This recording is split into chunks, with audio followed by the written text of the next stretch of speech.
नमस्कार प्रशिक्षु शिक्षक साथियों, सुबह का प्यार भरा नमस्कार।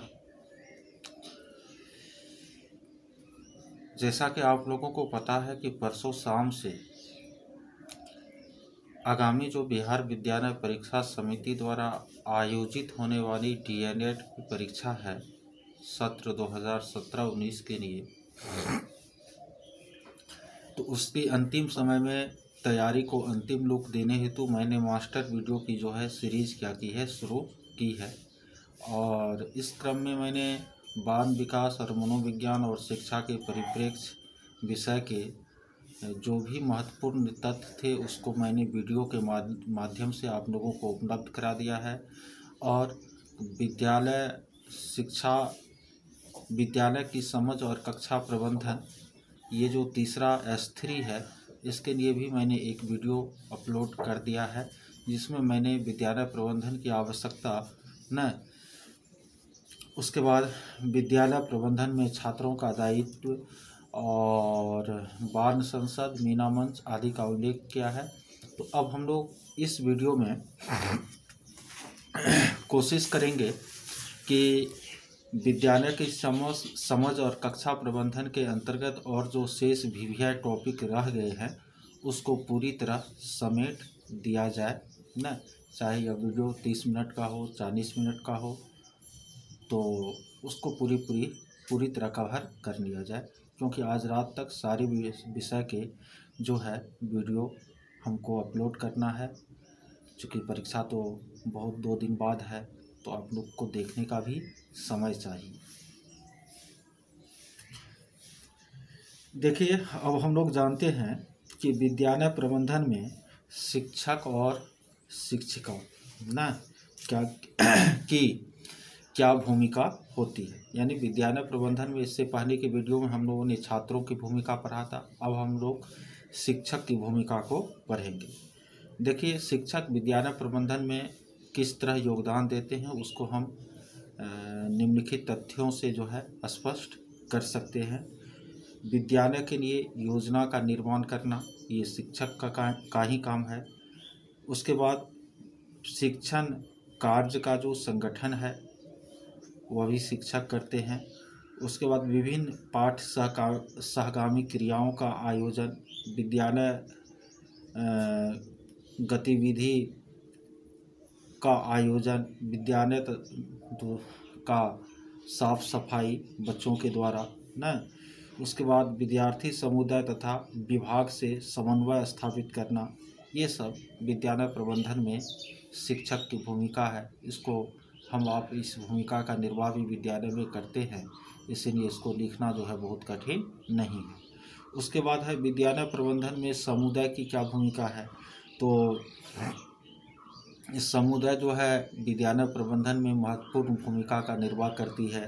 वे नामांकन के समय विद्यालय को क्या करती है, सहयोग करने का काम करती है। उसके बाद मध्याह्न भोजन में समुदाय की सहभागिता होती है। उसके बाद विद्यालय के ससमय संचालन में वे सहयोग करती है। शिक्षक के नियमित वर्ग संचालन में वह सहयोग करती है। शांति और अनुशासन बनाए रखने में भी समुदाय या समाज विद्यालय प्रबंधन का क्या करती है, सहयोग करती है। साथ ही साथ बच्चों की 100% उपस्थिति हो विद्यालय में, इसके लिए भी समुदाय या समाज जो है क्या करती है, सहयोग करती है। तो अभी तक हम लोगों ने विद्यालय प्रबंधन में छात्र की क्या भूमिका है, शिक्षक की क्या भूमिका है और समुदाय या समाज की क्या भूमिका है, इसको जान लिया। ठीक है, तो इसके बाद इस सब्जेक्ट में मैं एक अगला टॉपिक लेकर के चल रहा हूँ जो इम्पोर्टेंट है, समय प्रबंधन और समय सारणी। देखिए, विद्यालय प्रबंधन की प्रक्रिया में समय का जो है खास महत्व होता है ना। समय जो है वह सतत चलने वाली प्रक्रिया है। विद्यालय में चेतना सत्र से दैनिक प्रबंधन की शुरुआत, प्रांगण, वर्ग कक्ष, आसपास की सफाई न, व्यायाम, प्राणायाम, उसके बाद समाचार वाचन, उद्घोषणा, शारीरिक स्वच्छता जांच न, सूचना प्रसारण, उसके बाद कक्षा संचालन, ये सारे कुछ विद्यालय में समय के साथ होते हैं। तो किस समय में विद्यालय में कौन सी कार्य किया जाए, इसके लिए समय सारणी की क्या होती है, आवश्यकता होती है। समय सारणी का क्या महत्व है, तो विद्यालय का समय खुलना और बंद होना, ये समय सारणी से जो है सुनिश्चित हो पाता है। उसके बाद 100 समय चेतना सत्र का आयोजन, 100 समय वर्ग का आयोजन, न 100 समय खेल के लिए छात्रों को मिलने वाला समय, 100 समय मध्याह्न भोजन का निर्धारण, यानी ये सारे काम जो है समय सारणी के द्वारा होते हैं। तो यही समय सारणी का क्या हो गया, महत्व हो गया। ये कोई बहुत बड़ी बात नहीं है। अब एक है समय सारणी बनाते समय क्या, चूँकि समय सारणी तो हम स्कूल में बनाते हैं, तो उस समय जो है क्या सब बातें हमको ध्यान में रखनी चाहिए। पहली बात ध्यान में हमको रखनी चाहिए कि विभागीय जो दिशा निर्देश है उसका समय सारणी में क्या हो, पालन हो न। दूसरी बात हमको ध्यान में रखनी चाहिए कि जो पाठचर्या है विषयों की, वह जो है इस समय सारणी के साथ पूरा हो सके। उसके बाद साधनों की जो उपलब्धता है उसका भी हमको समय सारणी में महत्व रखना चाहिए। उसके बाद हमको लचीलापन न, लचीलापन इसका भी समय सारणी में क्या रखना चाहिए, ध्यान रखना चाहिए कि समय सारणी क्या हो, लचीला हो न, बहुत कसी भी नहीं हो, नहीं तो उसका पालन करना क्या हो जाता है, कठिन हो जाता है। तो ये हमको समय सारणी का निर्माण करते समय क्या रखना है, ध्यान रखना है। अब है वार्षिक कैलेंडर। एक विद्यालय में जो है विभाग के द्वारा जारी किया जाता है, जिला के द्वारा जारी किया जाता है, जिसमें कि पूरे वर्ष भर में किस किस दिवस को जो है अवकाश रहेगी, ठीक है, इस बात का क्या होता है, उल्लेख होता है। साथ ही साथ कब कौन सी जयंतियाँ स्कूल में रहकर मनाई जाएगी, ये सारी बातें जो है वार्षिक कैलेंडर में उल्लिखित रहती है न। और साथ ही साथ वार्षिक कैलेंडर में जो है मासिक, उसके बाद त्रैमासिक, अर्धवार्षिक और वार्षिक परीक्षा के समय का भी उल्लेख होता है। तो ये सारे वार्षिक कैलेंडर हम लोग देखते ही हैं, तो इसको हम लोग लिख सकते हैं। उसके बाद है विद्यालय में आपदा प्रबंधन। देखिए, आपदा जो है अचानक घटने वाली वे घटना जो कि आम जन को काफ़ी क्या करती है, क्षति पहुंचाती है, धन जन को हानि पहुंचाती है। अचानक घटने वाली घटना जो कि धन जन को हानि पहुंचाती है, उसे हम क्या कहते हैं, आपदा कहते हैं। आपदा दो प्रकार की होती है, प्राकृतिक आपदा और मानव जनित आपदा। तो जैसे कि भूकंप हो गया, बाढ़ हो गया न, सूखा हो गया, तो ये आपको सुनामी हो गया, ये प्राकृतिक आपदा हो गई। जबकि आपको आग लगना हो गया, गैस का रिसाव हो गया न, ये आपको मानव जनित आपदा हो जाए। तो प्राकृतिक आपदा और मानव जनित आपदा दोनों ही प्रकार के आपदाओं से निपटने में विद्यालय प्रबंधन का एक बहुत बड़ा क्या हो सकता है, योगदान हो सकता है। और इसके लिए बच्चों को हम विद्यालय में क्या कर सकते हैं, जागरूक कर सकते हैं। तो आपदा प्रबंधन के लिए समय समय पर शिक्षकों को भी प्रशिक्षित किया जाता है, और शिक्षक जो है उस प्रशिक्षण का उपयोग विद्यालय में बच्चों के साथ और विद्यालय के पोषक क्षेत्र की जनता के साथ करते हैं। इस प्रकार विद्यालय प्रबंधन जो है, विद्यालय प्रबंधन आपदा प्रबंधन में क्या करती है, सहयोग देती है। उसके बाद भारतीय संविधान में जो है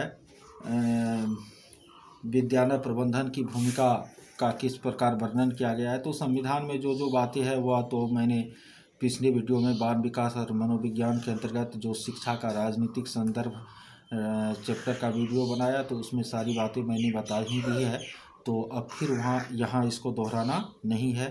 इसमें एक है शिक्षा का अधिकार अधिनियम 2009। तो इस शिक्षा का अधिकार नियम 2009 को भी मैंने पिछले वीडियो में बताया है, लेकिन यह इम्पोर्टेंट है तो एक बार पुनः इसको यहाँ पर दोहरा देता हूँ कि शिक्षा का अधिकार नियम 2009 के प्रमुख बिंदु क्या सब है। पहला है शिक्षा का अधिकार अधिनियम 2009 का कि आयु 6 से 14 वर्ष तक के बच्चों को निःशुल्क और अनिवार्य शिक्षा उपलब्ध कराया जाए। हर एक आवासीय क्षेत्र के 1 किलोमीटर में प्राथमिक, 3 किलोमीटर में मध्य और 5 किलोमीटर में माध्यमिक विद्यालय की स्थापना जरूरी है।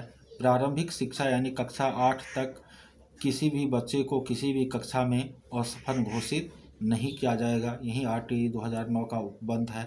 उसके बाद किसी बालक या बालिका को उसकी आयु के अनुसार कक्षा वर्ग में प्रवेश प्रदान किया जाएगा और इसके लिए विद्यालय किसी तरह से इनकार नहीं कर सकता है। यानी आयु के अनुसार आपको विद्यालय में कक्षा में बच्चों का नामांकन लेना है। कोई भी निजी विद्यालय जैसे केंद्रीय विद्यालय, नवोदय विद्यालय न सैनिक स्कूलों में जो है 25% सीटें जो है वंचित वर्ग के लिए आरक्षित की जाएगी। प्राइवेट स्कूलों में 25% सीटें जो है गरीबों के लिए आरक्षित हो, निःशुल्क हो। तो आप लोग इसको जानते ही होंगे, ये RTE 2009 का ही कमाल है। उसके बाद आरक्षित कोटे के विद्यार्थियों से किसी प्रकार का कैपिटेशन या प्रवेश शुल्क नहीं लिया जाएगा न। और किसी भी विद्यालय में प्रवेश लेते समय विद्यार्थी या अभिभावकों का किसी भी तरह का साक्षात्कार या इंटरव्यू नहीं लिया जाएगा न। तो ये शिक्षा के अधिकार अधिनियम की कुछ प्रमुख बातें हो गई। साथ ही साथ इस अधिनियम में यह वर्णित है कि हर एक आवाज़ ये तो बता ही दिए, विद्यालय में चारदीवारी हो, खेल का मैदान हो न, लड़का और लड़के के लिए पृथक शौचालय हो, छात्र शिक्षक अनुपात 1:30 में हो न। तो उसके बाद विद्यालय प्रबंधन समिति का गठन हो न, उसकी नियमित रूप से बैठक हो। यही सब बातें RTE 2009 में क्या है वर्णित है। शिक्षा का अधिकार अधिनियम 2009 के प्रमुख तथ्य है न। अब सूचना और तकनीक का जो है शिक्षा प्रक्रिया में किस तरह उपयोग होता है, दृश्य और श्रव्य साधन का, तो इसको भी हम लोग जानते ही हैं, ज़्यादा इस पर माथा खर्च करने की ज़रूरत नहीं है। उसके बाद आपको समग्र शिक्षा अभियान न, समग्र शिक्षा अभियान जिसको कि पहले आपको सर्व शिक्षा अभियान के नाम से जाना जाता था, उसके बारे में हम लोग थोड़ी सी चर्चा कर लेते हैं। केंद्रीय बजट 2018-19 में किसी भी नर्सरी से 12वीं तक के विद्यालय में बिना स्कूली शिक्षा को न 12वीं तक के विद्यालय के बिना स्कूली शिक्षा को समग्र रूप से स्वीकार करने का प्रस्ताव पारित किया गया है। इस योजना में SSA सर्व शिक्षा अभियान, RMSA न, पहले जो SSA था, RMSA था राष्ट्रीय माध्यमिक शिक्षा अभियान, और शिक्षक शिक्षा था, टीचर एजुकेशन था। इन तीनों को शामिल करके क्या कर दिया गया है, समग्र शिक्षा अभियान नाम दे दिया गया है न।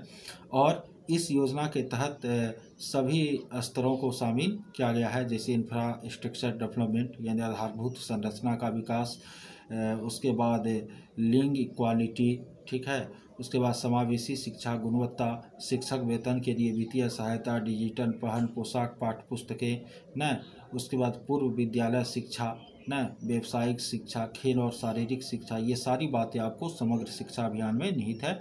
यानी सीधा याद रखिए कि नरेंद्र मोदी सरकार ने जो है क्या किया, 2018-19 में के सत्र में जो पहले जो सर्व शिक्षा अभियान चलती थी, राष्ट्रीय माध्यमिक शिक्षा अभियान चलती थी और शिक्षक शिक्षा चलती थी, तीनों को मिला करके समग्र शिक्षा अभियान का नाम दे दिया। और उन तीनों के जो कार्य थे वहीं समग्र, जो उद्देश्य थे वहीं समग्र शिक्षा अभियान के कार्य और उद्देश्य हो गए। अब है BEP न, बिहार एजुकेशन प्रोजेक्ट, बिहार शिक्षा परियोजना। ये जो है कौन कौन से कार्यक्रम संचालित करती है, तो ये सर्व शिक्षा अभियान को संचालित करती है। प्राथमिक स्तर पर जो है बालिकाओं की शिक्षा के लिए राष्ट्रीय कार्यक्रम को निर्धारित करती है। कस्तूरबा गांधी बालिका विद्यालय को संचालित करती है। जिला प्राथमिक शिक्षा कार्यक्रम को संचालित करती है। विद्यालय स्वच्छता और स्वास्थ्य शिक्षा न, हुनर, महिला सशक्तिकरण, ये सब आपको BEP या बिहार शिक्षा परियोजना के क्या है, कार्य है। इसके बाद एक और चीज़ है आपको समग्र समेकित बाल विकास सेवा परियोजना ICDS।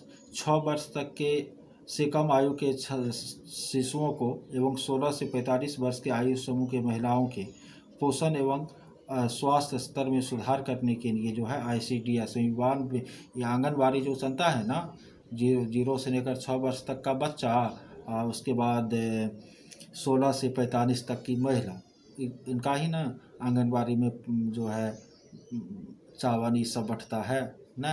तो आंगनबाड़ी ही क्या है आपको ICDS समेकित बाल विकास सेवा परियोजना ना।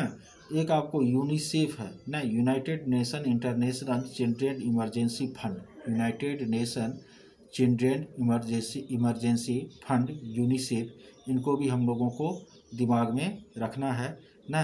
यूनिसेफ की स्थापना जो है 11 दिसंबर 1946 में संयुक्त राष्ट्र संघ के द्वारा न्यूयॉर्क में की गई थी ना। यूनिसेफ की स्थापना 11 दिसंबर 1946 में संयुक्त राष्ट्र संघ के द्वारा न्यूयॉर्क में की गई थी।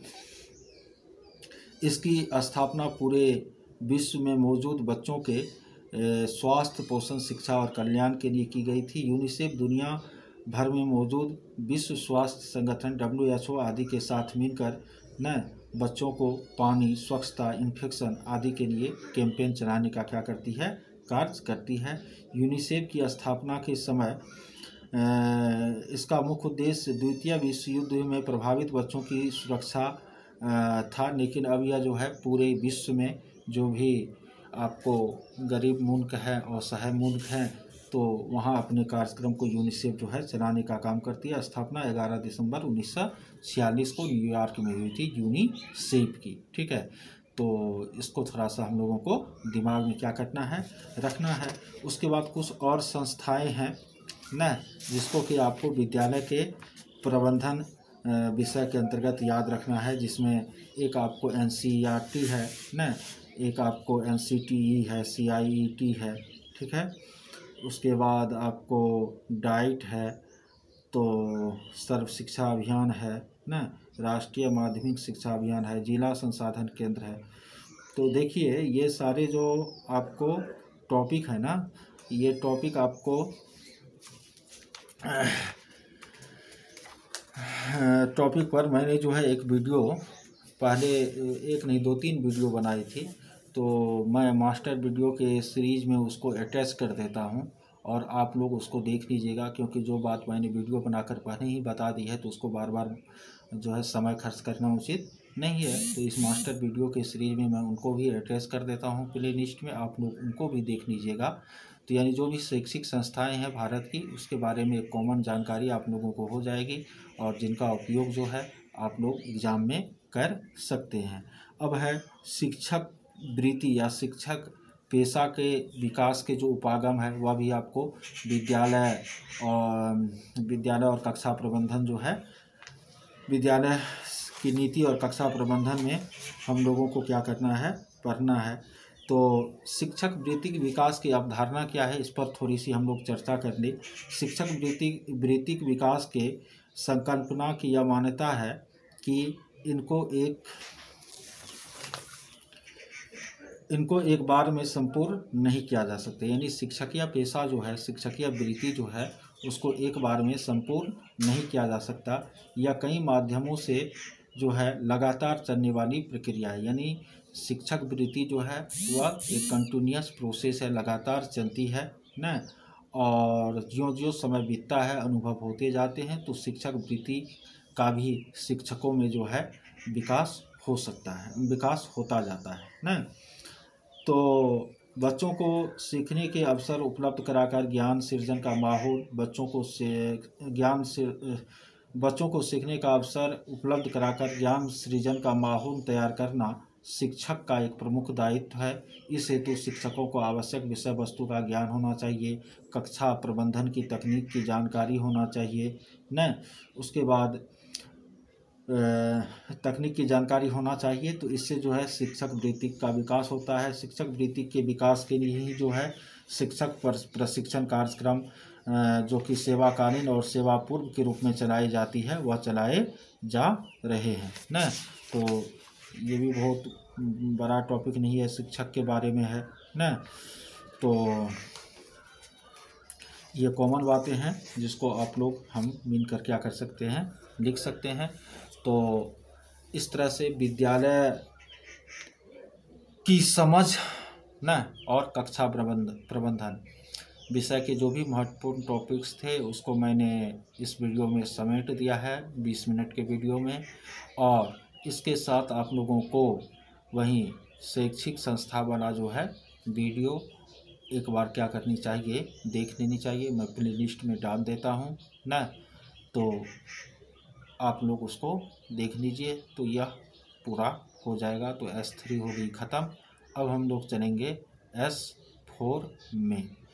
और हाँ, यदि किसी शिक्षक साथी को यूट्यूब पर मेरे वीडियो खोजने में परेशानी होती है, नहीं खोज पाते हैं, तो वह कमेंट बॉक्स में ज़रूर हमको बताए। तो मैं इसके लिए जो है, या नहीं तो व्हाट्सएप पर वह हमको पर्सनली मैसेज भी कर सकते हैं। यदि वह जिस ग्रुप में मैं जुड़ा हुआ हूँ उससे वे जुड़े हुए नहीं है, तो व्हाट्सएप पर वह मैसेज कर सकते हैं हमको पर्सनली, और मैं जो है उनके व्हाट्सएप पर सारे वीडियो का लिंक जो है प्रोवाइड करा दूंगा। ठीक है, तो चलिए फिर हम लोग मिलते हैं अगले वीडियो में।